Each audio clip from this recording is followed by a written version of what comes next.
సచిన్ రాజ్ అత్యాధునిక world class physiotherapy treatment తో అన్ని రకాల నొప్పులకు శాశ్వత పరిష్కారం. Welcome to Suman TV. Credit cards మనం ప్రీవియస్ చాలా వీడియోస్ చేశాము క్రెడిట్ కార్డ్స్ గురించి, మల్టిపుల్ క్రెడిట్ కార్డ్స్ గురించి. మరి ఈ కార్డ్స్ అనేవి ఎంత చక్కగా షాపింగ్ చేయడానికి కానీ వినియోగిస్తామో, ఎంత మంచి ప్రయోజనాలు ఉన్నాయో, వీటిని వాడే విషయంలో కూడా అంతే సెక్యూర్గా దాన్ని వాడడం కూడా జరగాలి. మరి వీటికి సంబంధించి బ్రాండెడ్ క్రెడిట్ కార్డ్స్ అనేవి కూడా చాలానే మనకి వినిపిస్తున్నాయి కదా. అసలు ఈ బ్రాండెడ్ క్రెడిట్ కార్డ్స్ అంటే ఏంటి, అసలు వీటి వల్ల యూజెస్ ఏంటి, వీటికి సంబంధించినటువంటి విధి విధానాలు ఎలా ఉంటాయి, ఎవరెవరు యూజ్ చేస్తారు, ఎవరు యూజ్ చేయకూడదు, కొన్ని ఎగ్జాంపుల్స్ కూడా చూద్దాము. మరి మనతో పాటు ఉన్నారు బ్యాంకింగ్ రంగ నిపుణులు నందూరి రవికుమార్ గారు. మరి సార్ని అడిగి మరిన్ని విషయాలు తెలుసుకుందాం. నమస్తే సార్. నమస్తే నవీన, బాగున్నావా? Fine sir. Sir, branded credit cards అసలు అవంటే ఏంటి సార్? అవి ఎవరెవరికి వర్తిస్తాయి? అవి కొన్ని ఎగ్జాంపుల్స్తో మా వ్యూవర్స్ కోసం. ఇప్పుడు బ్రాండెడ్ పేరులోనే ఉంది కదా. బ్రాండెడ్ అంటే ఒక బ్యాంక్ అనేది ఒక బ్రాండ్.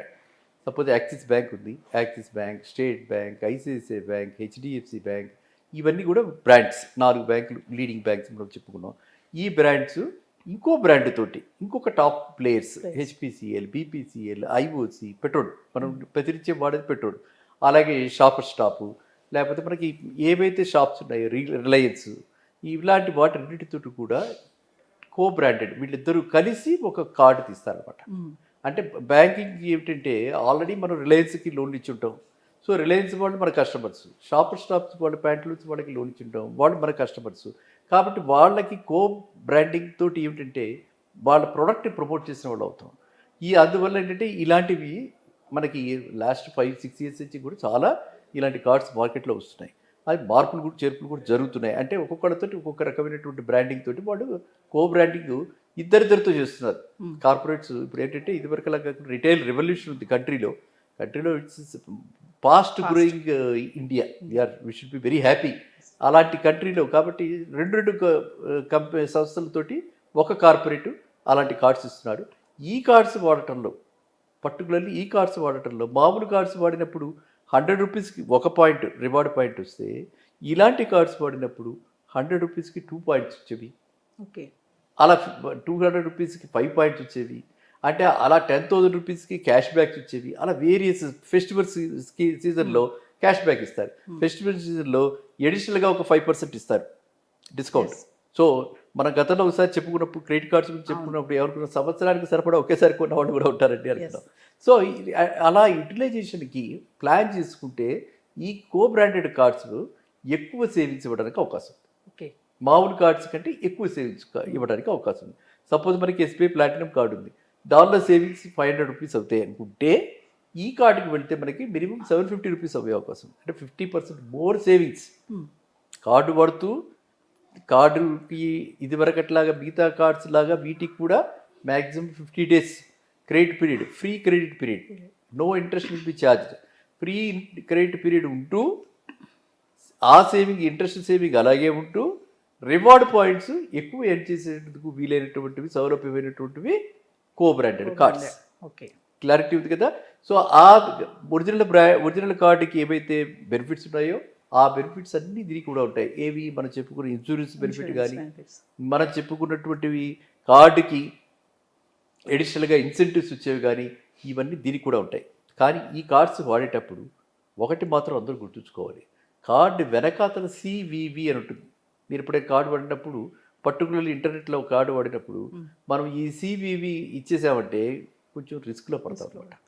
అది సివివి అనేది nothing but we're giving key to utilize your card. Particular international కార్డ్స్లో మనకి ఇంటర్నేషనల్ ట్రాన్సాక్షన్స్లో మనకి ఏంటంటే అలర్ట్ కూడా రాదు. ట్రాన్సాక్షన్ అలర్ట్ అని వస్తుంది. ట్రాన్సాక్షన్ అలర్ట్ వస్తే అయ్యో ఇది నేను చేయలేదే అని చెప్పి మనం వెంటనే చూసుకుంటాం. కార్డు వాడికి మనం రాయొచ్చు, కార్డు వాడికి మనం చేస్తే వాడు వెంటనే దాన్ని స్టాప్ చేస్తారు. అదర్ పేమెంట్ రాకుండా, మన నష్టం కాకుండా మనకి చేస్తారు. కానీ అలా కాకుండా మన ఇంటర్నేషనల్ ట్రాన్సాక్షన్స్ అది కూడా రాదు. ఓటీపీ రాదు, ఆథరైజేషన్ రాదు, అలర్ట్ రాదు. సో కంప్లీట్గా మనము అంధకారంలో ఉండిపోతాం. డెబిట్ వచ్చేసింది మంత్ ఎండ్ తర్వాత, అది చూసుకుని స్టేట్మెంట్ చూసుకుని మనం లబోదిబో అంటాం. అందువల్ల అలాగా ఆన్లైన్ ట్రాన్సాక్షన్స్లో వాడేటప్పుడు మాత్రం చాలా జాగ్రత్తలు వహించాలి. సో బ్రాండెడ్ కార్డ్స్ తోటి డబల్ బొరాంజా అడ్వాంటేజెస్ ఈ రకంగా ప్రతి వాళ్ళు కూడా ఇన్కార్పొరేట్ చేసి ఇస్తున్నారు. దీనివల్ల ఏంటి లాయల్టీ పెరుగుతుంది, బ్రాండ్ లాయల్టీ. మ్మ్. మనం చెప్పుకున్నాం ఏంటి, ఇప్పుడు అందరూ కూడా ట్రాన్సాక్షన్ బేస్డ్గా చేస్తున్నారు, ఎక్కడ తక్కువైతే అక్కడ. అవును. పాతకాలంలో ఏంటంటే ఇది కలిసి వచ్చింది, సెంటిమెంట్స్. మీరు కూడా ఏదో నా ఫస్ట్ అకౌంటే మీరు ఎక్కడ ఓపెన్ చేశారు?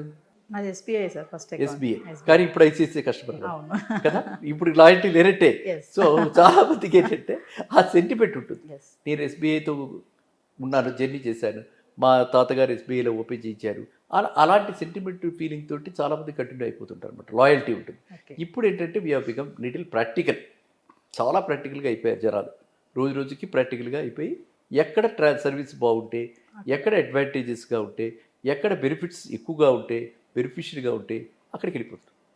సో ఇది మానవ సహజం, దీన్ని నేనే తప్పు పట్టట్లేదు మిమ్మల్ని. కానీ ఇదేంటంటే మీరు చేసిందే ఇప్పుడు అందరూ చేస్తున్నారు కాబట్టి అందరూ కూడా ఇలాంటి కో బ్రాండెడ్ కార్డ్స్ మీద ఎక్కువ మొగ్గు చూపిస్తున్నారు. అండ్ ఈ కార్డు ఉండటం వల్ల ఆ షాప్కే వెళ్తున్నారు. అవును. దాని ఏం చెప్పాను, ఐఓసి, ఐఓసి, పీపీసీఎల్, హెచ్పిసిఎల్ అన్నీ ఒక మ్యాక్సిమం 1 or 2 furlongs డిస్టెన్స్లో ఉంటాయి. నాకు అది ఉంది కాబట్టి నేను అక్కడికే ఆ బంకుకే వెళ్తా, హెచ్పిసిఎల్ బంక్కి. సో ఇక్కడ ఏంటంటే ప్రతి కన్జ్యూమర్కి కూడా కో బ్రాండెడ్ కార్డు యొక్క బెనిఫిట్స్ ఎలా ఉంటున్నాయి అంటే by way of reward points, by way of special festival offers. మీరు పెట్రోల్ బంక్లో పోయించుకుంటే తెలుస్తుంది, అక్కడ బోర్డు పెడుతుంటారు, ఏమని 1000 రూపీస్ పోయించుకుంటే 2 వీలర్ వాళ్ళకి లాటరీ డిప్ ఏదో ఇస్తాం, అదే 4 వీలర్ వాడికి అయితే 2000 రూపీస్ పోయించుకోవాలి అడ్వాన్స్ అని. ఇట్లాంటి ఆఫర్స్ అన్నీ పెట్టి ఎవరికి వాళ్ళు మార్కెట్ షేర్కి, అంటే ఇప్పుడు పోటీతత్వం ఏ లెవెల్లో ఉన్నది అన్నదానికి ఉదాహరణ co branded cards. Okay. Co branded cards కూడా ఒరిజినల్ కార్డ్స్ ఎలా అయితే పేరెంట్ కార్డ్స్ అనుకుంటే ఆ కార్డ్స్ ఎలా అయితే 500 రూపీసు నో ఫీజు, ఒక్కోసారి లాస్ట్ ఇయర్లో మనం చేసిన ట్రాన్సాక్షన్స్ బట్టి, అంటే లాస్ట్ ఇయర్లో కనుక మనం ఒక 2 lakhs వర్త్ ట్రాన్సాక్షన్స్ కనుక పాత కార్డు వాడి చేస్తే ఈ ఇయర్ నో రెన్యువల్ ఛార్జెస్, అంటే 500 rupees also saved indirectly. So ఆ విధంగా మనకి కో బ్రాండెడ్ కార్డ్స్ ఎన్నో మార్కెట్లోకి వచ్చాయి. ఇప్పుడు అందువల్ల కో బ్రాండెడ్ కార్డ్స్ మీరు ఎప్పుడైనా సరే అవకాశం దొరికితే, అంటే మనం ఆ షాపింగ్కి వెళ్ళినప్పుడు అక్కడ ఇన్స్టెంట్గా వాళ్ళు అడుగుతూ ఉంటారు, మేడం అడిగినప్పుడు అలాంటి దాన్ని మామూలు కార్డ్స్ లాగా అనుకుని నాకు ఆల్రెడీ కార్డు ఉందని చెప్పి బ్రష్ సెట్ చేయకుండా అది ఎంటర్టైన్ చేసి వీలైతే తీసుకోండి, ఒక కో బ్రాండెడ్ కార్డు కూడా తీసుకోండి. ఓకే సార్, ఒక క్వశ్చన్ చెప్పండి, ఈ co branded cards credit score మీద ఏమన్నా ఎఫెక్ట్ చూపిస్తుందంటారా? సేమ్ థింగ్, నేను గతంలో చెప్పినట్టుగా కో బ్రాండెడ్ కార్డు కూడా ఇచ్చేటప్పుడు వాళ్ళు మన పాన్ కార్డు తీసుకుంటారు, పాన్ కార్డు తీసుకుని మన క్రెడిట్ స్కోర్ బాగుంది అనుకుంటే కో బ్రాండెడ్ కార్డు వస్తుంది. తర్వాత ఈ కో బ్రాండెడ్ కార్డు కూడా సేమ్ రూల్స్ అప్లై. మన డ్యూ డేట్ నాడు కనుక కడితే ఇంట్రెస్ట్ ఏం పడదు, డ్యూ డేట్ మిస్ అయితే మాత్రం ఇంట్రెస్ట్ పడుతుంది. తర్వాత డ్యూ డేట్ నాడు కట్టనందువల్ల ఇది కూడా ట్రాక్ అవుతుంది, సిబిల్ వాళ్ళు దీన్ని కూడా ట్రాక్ చేస్తారు. కాబట్టి మన క్రెడిట్ స్కోరు ఫ్లక్చుయేట్ అవుతుంది, డౌన్ అయిపోతుంది. కాబట్టి ఏ కార్డు తీసుకున్నా మళ్ళీ ఏంటి నాకు ట్యాగ్ పెట్టావు కదమ్మా, ఫినాన్షియల్ ప్లానింగ్, డిసిప్లిన్, ఎస్, డిసిప్లైన్గా మనం డ్యూ డేట్ నాడు కట్టాలి. Yes. నాకు ఎలా అయిపోయిందంటే మీ ద్వారా జనాలు ఎక్కడికి వెళ్ళినా డిసిప్లిన్ రవికుమార్ అంటున్నారు, బాగుంది డిసిప్లిన్ రవికుమార్ అంటే నాకద్దు, మీరంతా డిసిప్లిన్గా ఉన్నట్టే చెప్తున్నారు అనమాట. అట్లా సార్ ఫైనల్గా ఒక విషయం చెప్పండి, ఈ కో బ్రాండెడ్ క్రెడిట్ కార్డ్స్ అనేది అసలు ఎవరు తీసుకోవచ్చు అంటారు? మనమే కన్జ్యూమర్స్ అందరం. నా దగ్గర 4 కార్డ్స్ ఉన్నాయి, ఒకటే బ్యాంకుతో నేను డీల్ చేస్తా, కానీ 4 కార్డ్స్ ఉన్నాయి. ఈ 4 కార్డ్స్ కూడా co branded add on cards లాగా వాళ్ళు ఇచ్చినటువంటి అనమాట. ఓకే.